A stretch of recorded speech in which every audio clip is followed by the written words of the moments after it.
আসসালামু আলাইকুম এভরিওয়ান, সবাই কেমন আছেন? আশা করি ভালো আছেন। বন্যার রান্নাঘরে আপনাদের স্বাগতম। আজকে আপনাদের মাঝে নিয়ে এসেছি শীতকালীন কিছু সবজি দিয়ে সুন্দর একটি রেসিপি।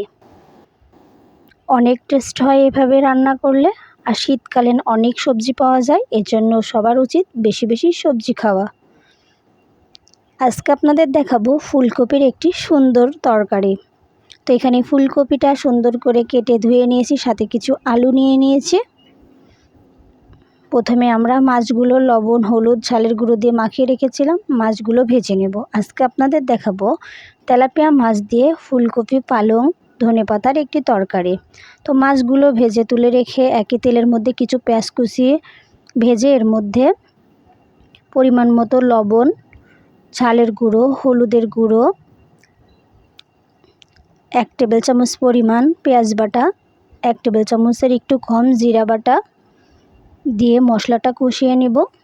আপনারা চাইলে এখানে যারা শুকনো মরিচ খান না তারা কাঁচা মরিচ দিয়েও রান্নাটা করতে পারেন। তো এখানে 2 বার অল্প অল্প পানি অ্যাড করে মশলাটা খুব ভালো করে কষিয়ে নিয়েছি। মশলাটা খুব ভালো করে কষানো হয়ে গেলে এর মধ্যে ফুলকপিগুলো আমরা অ্যাড করে দেব, দিয়ে মশলাটার সঙ্গে খুব ভালো করে কষিয়ে নেব। খাবারের টেস্টটা নির্ভর করে এই কষিয়ে কষিয়ে রান্না করার উপরে। অনেকেই বেশি কষান না, তাদের তরকারিটা দেখবেন বেশি টেস্ট হয় না। এর জন্য একটু কষিয়ে কষিয়ে রান্না করলে টেস্টটা দ্বিগুণ বেড়ে যায়। আমার ভিডিওটি ভালো লাগলে আমার চ্যানেলটি সাবস্ক্রাইব করে পাশে থাকবেন, বিশেষ করে যারা নতুন বন্ধু তারা।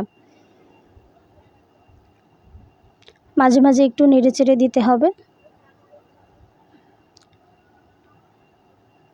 তো এখানে হালকা একটু পানি অ্যাড করে আবারও কষিয়ে নেব। আজকাল বাজারে সব সময় অনেক ধরনের সবজি পাওয়া যায় শীতকালীন, তবুও শীতের সময় যে একটা সবজির টেস্ট থাকে সেই টেস্টটা অন্য সময় পাওয়া যায় না। তো এখানে একটা বড় সাইজের বেগুন কেটে ধুয়ে নিয়েছি, এটা অ্যাড করে দিলাম। দিয়ে কিছু সময় নেড়েচেড়ে নিব। নিয়ে এখানে ঝোলের জন্য পানি অ্যাড করে দিব।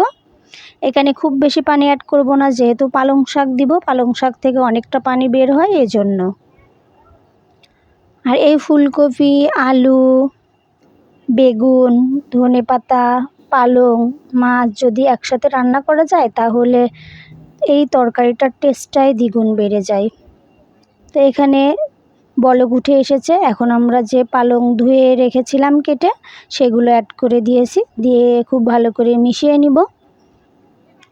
আর এর সঙ্গে আর একটা জিনিস অ্যাড করলে আরও ভালো লাগে, যেটা ডালের বড়ি।